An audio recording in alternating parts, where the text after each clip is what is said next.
आज दोपहर को एयर इंडिया की फ्लाइट संख्या AI 171 दुर्घटनाग्रस्त हुई और कई पैसेंजर इसके अंदर हताहत होने की संभावनाएं हैं। इस घटना से पूरा देश क्षुब्ध है और पूरा देश एक साथ पूर्ण संवेदनाओं के साथ जो दुर्भाग्यपूर्ण हादसे में पैसेंजर हताहत हुए हैं, इनके परिजनों के साथ खड़ा है। सबसे पहले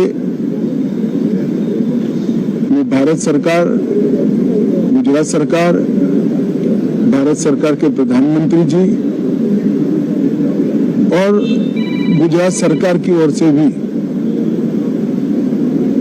जो लोग हताहत हुए हैं, इनके परिजनों के प्रति गहरी संवेदना व्यक्त करता हूं।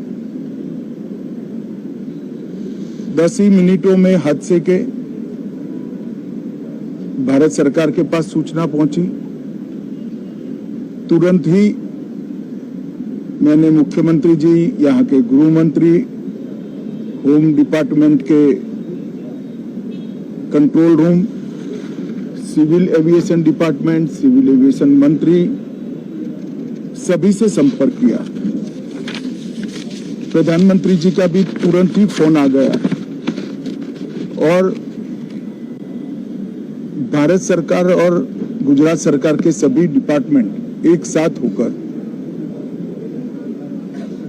राहत और बचाव कार्य में लगे। इस विमान में कुल मिलाकर 230 यात्री देश के और विदेश के और 12 क्रू मेंबर सवार थे। इसमें से एक यात्री का बचने का अच्छा समाचार मिला है, मैं उनको मिलकर आया हूं। मृत्यु का आंकड़ा तो DNA परीक्षण और यात्रियों की पहचान के बाद ही अथॉरिटी अधिकृत रूप से घोषित करेगी, मगर जो यात्री बचा है उसको मैं मिलकर आया हूं। घटना के तुरंत बाद गुजरात सरकार ने बहुत त्वरा से डिजास्टर मैनेजमेंट की सारी इकाइयों को अलर्ट करते हुए, चाहे हेल्थ डिपार्टमेंट हो, चाहे फायर ब्रिगेड हो, चाहे पुलिस विभाग हो, भारत सरकार की भी CAPF को संपर्क कर सभी ने एक साथ मिलकर राहत और बचाव का कार्य चालू किया। मगर 1.25 लाख लीटर ईंधन जो विमान के अंदर ही था और लगभग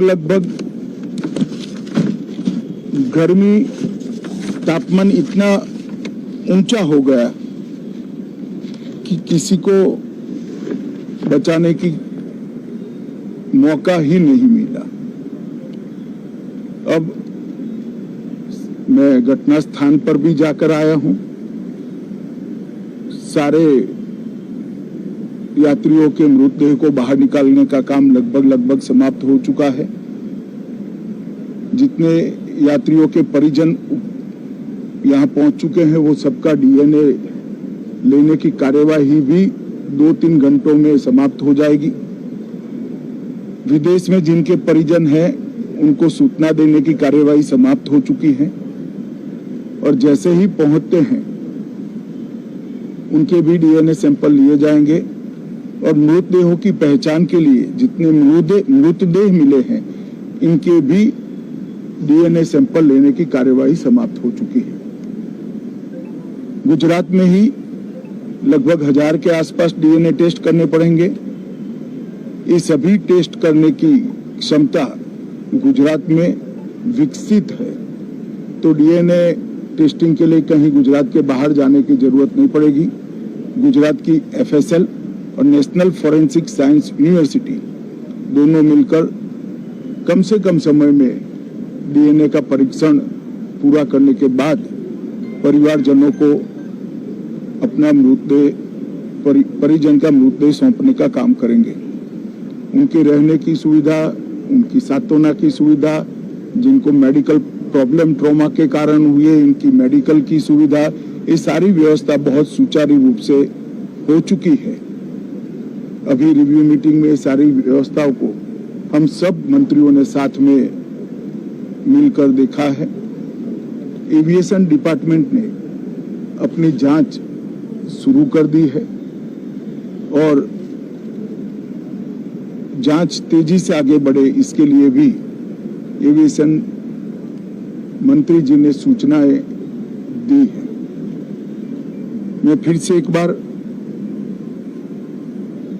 राहत काम में जिन जिन एजेंसियों ने त्वरा के साथ बचाव और राहत का काम किया वो सभी का धन्यवाद करना चाहता हूं और फिर से एक बार जिन्होंने अपने परिजनों को गंवाया है, हताहत हुए हैं, वो सभी को मनपूर्वक संवेदनाएं व्यक्त करता हूं। मैं एक बात जरूर कहना चाहता हूं कि ये एक्सीडेंट है, एक्सीडेंट को कोई रोक नहीं सकता,